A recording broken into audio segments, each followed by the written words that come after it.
কোরবানি কেন্দ্রিক গুরুত্বপূর্ণ একটি প্রশ্ন, সেটা হচ্ছে হাসিল না দিলে কোরবানি আদায় হবে কিনা।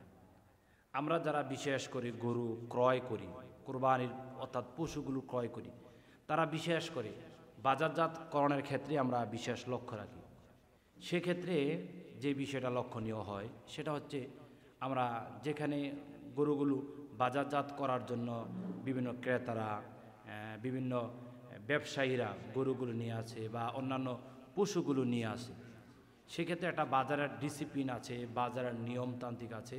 সেই নিয়ম অনুযায়ী তারা হাসিল একটা ধার্য করে, অর্থাৎ প্রতি হাজারে এত টাকা করে হাসিল তারা নেয়।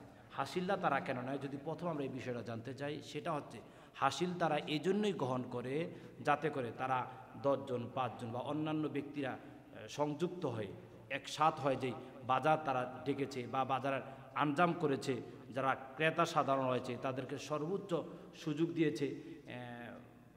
অন্যান্য আনুষঙ্গিক অনেক বিষয় বাজারের সাথে জর্জরিত রয়েছে। অর্থাৎ একটা গরু ক্রয় করার ক্ষেত্রে একজন ক্রেতা কিভাবে সেখানে গিয়ে থাকবে বা অন্যান্য আনুষঙ্গিক অনেক বিষয় সেখানে রয়েছে।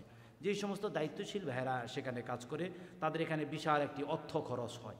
অর্থ খরচ করার ক্ষেত্রেই তারা হাসিলের জন্য কিছু টাকা যারা ক্রয় করে তাদের কাছ থেকে নেন।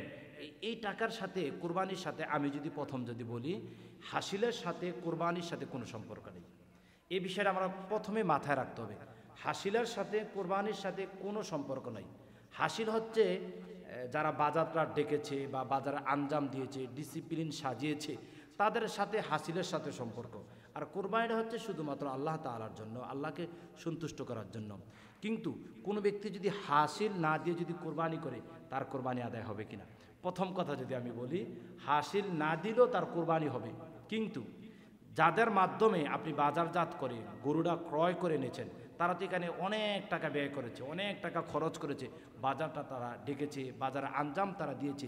এখানে আপনি তাদের একটা হক আছে, আপনি যদি হক আদায় না করেন, অর্থাৎ হাসিল্লা যদি না দেন, তাহলে যারা আপনাকে বিশাল একটা আঞ্জাম দিল, অবস্থানটা তৈরি করে আপনি পশু ক্রয় করার ক্ষেত্রে আপনি সুযোগ পেলেন, তাদের সাথে আপনি ইনসাফপূর্ণ কাজ করলেন না, অর্থাৎ আপনি বান্দার হক নষ্ট করলেন।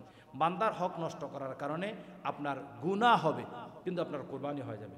তাহলে আমি বিষয়ে যেটা বোঝাতে চাইলাম, আপনার লক্ষ টাকার উপরে পশু ক্রয় করলেন, লক্ষ লক্ষ টাকা দিয়ে আপনি পশু ক্রয় করলেন, 2000, 4000, 5000 টাকার জন্য আপনি হাসিল না দিয়ে চলে আসলেন, এটা আপনি গুনাহগার হবেন, আপনি বান্দার হক নষ্ট করবেন। এই জন্য আপনাদের জন্য উদাত্ত আহ্বান হচ্ছে, আমরা যারা বাজারজাত সিস্টেম থেকে গরু ক্রয় করব, তা চেষ্টা করব হাসিল দিতে। হাসিল দিলে বান্দার হক পূর্ণাঙ্গ আদায় হবে। আর হাসিল যদি আপনি প্রদান নাও করেন, কিন্তু আপনার কোরবানি হবে, কিন্তু বান্দার হকের যে গুনাহ এটা আপনার উপরে বর্তাবে। কেননা হাসিল দেওয়ার মাধ্যমে আপনি ওই বান্দার হকগুলো আদায় করতে পারলেন। তাহলে কোরবানি কেন্দ্রিক যে গুরুত্বপূর্ণ ইবাদতগুলো রয়েছে, সেগুলো আমরা সুন্দরভাবে সুশৃঙ্খলভাবে আমরা আদায় করতে পারি, সেই তৌফিক আল্লাহ তাআলা আমাদেরকে দান করুক। আল্লাহুম্মা আমিন।